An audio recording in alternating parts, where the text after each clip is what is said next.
சபதம் போடுறதுக்கு ரெடி ஆகிட்டாங்க 4 பேரும் சேர்ந்து அப்படியே வந்து சகோதரிகள். அதுவும் சபதம் என்னதான் அப்படின்னு நம்மளும் பார்க்குறதுக்கு ஆர்வமாக இருந்தோம் அப்படின்னு வந்து பார்த்தீங்கன்னா, முதல்ல வந்து விஜய் கால் பண்ணி நான் கொடைக்கானலுக்கு வர வேணாம், அதெல்லாம் வர வேணாம், என் பிரச்சனையை நான் பார்த்துக்கிறேன்ட்டாங்க காவேரி. ஃபோனையும் கட் பண்ணி விட்டாங்க. நீங்கள் வந்து நல்லா இருங்க, பெரியவங்களாம் நல்லா இருக்கட்டும் அப்படின்னு ஏதாவது கிறுக்குத்தனமாக எப்பயும் போல பேசிட்டு வச்சுட்டாங்க. வச்சதுக்கப்புறமா இங்கே வந்து பார்த்தீங்கன்னா வந்து விஜய் குடிச்சிட்டே அவங்க தாத்தாட்ட பேச, பாட்டி வந்து அவனை மதிக்க மாட்டா, அவனுக்கு வேணான்னு சொல்ல, பாட்டிக்கிட்ட நான் கோவப்பட்டுருவேன் தாத்தா கிட்ட அவர் பேசிக்கிட்டு இருக்காரு.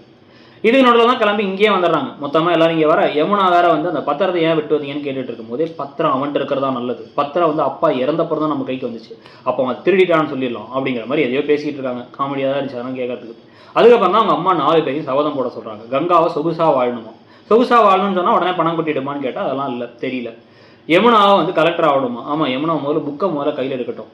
இது நடுவில் காவேரி வந்து அந்த பழைய வாழ்க்கையை வந்து கெட்ட கனவாக மறந்துட்டு அதை துண்டிச்சு விட்டுறணுமா, ஓகேன்ட்டாங்க. காவேரி சத்தியம்லாம் வர பண்ணுறாங்க.